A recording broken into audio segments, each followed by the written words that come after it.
Part 1. Ben. I pushed through the front door of my newly constructed home at the edge of Briarwood, my heart lifting as my boots echoed off the hardwood floor.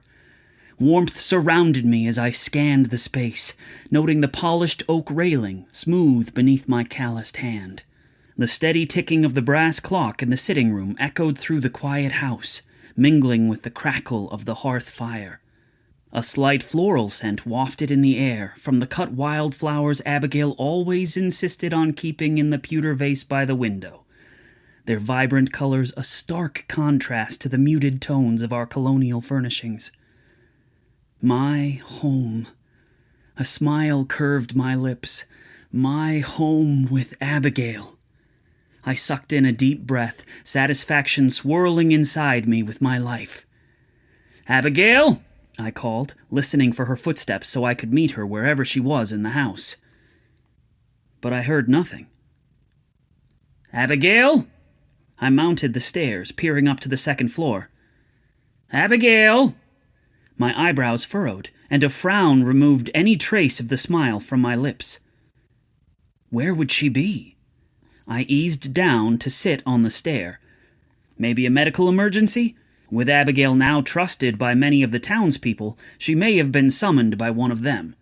Yes, that's likely it, I told myself aloud, hoping the words would settle the gnawing fear in my gut that Abigail had disappeared from my life. A silly notion, but one I hadn't yet shaken despite months of marriage. The memory of those lonely days without her still haunted me.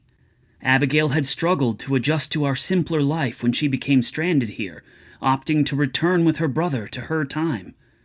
I'd been overjoyed when she returned, choosing our life together over the comforts of her era.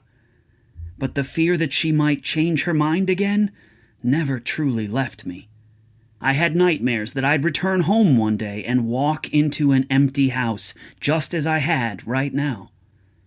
I'd done my best to make life easier for her, to accommodate her more modern needs, but I, of course, couldn't match the level of comfort she'd come from. I heaved a sigh, wondering if she'd leave a note before she disappeared or if she'd simply leave. I eyed the foyer table, breathing a sigh of relief as I spotted nothing. Unless she had left without a note.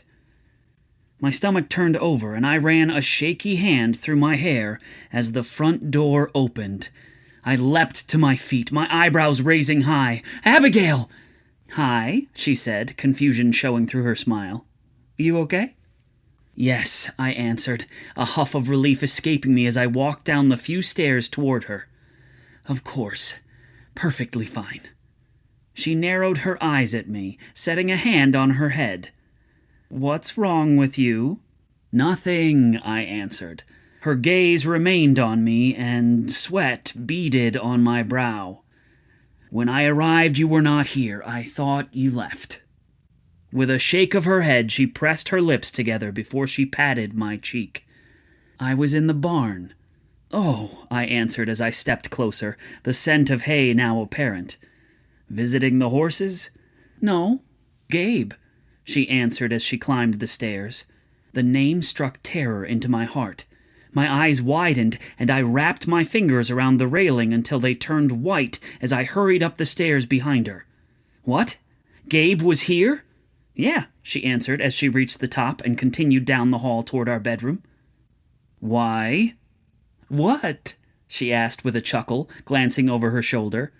"Why was Gabe here?" I asked. I had a terrible feeling why Gabe had been here, and it wasn't good. Was Abigail unhappy? Had she struggled to fit in? I'd spent many a night allowing her to pour her frustrations out about those who still believed her incapable or unfit to be a doctor. Or worse, those who believed it completely unnatural and lectured her on how she would be a disappointment to her husband and a horrible mother. Once she had retorted to a naysayer that she wasn't certain she wanted children. That conversation had not ended well for anyone. Then word got back to my mother. To keep listening to this audiobook, I've left you a link in the description so you can do it. at no cost thanks to Audible's 30-day free trial.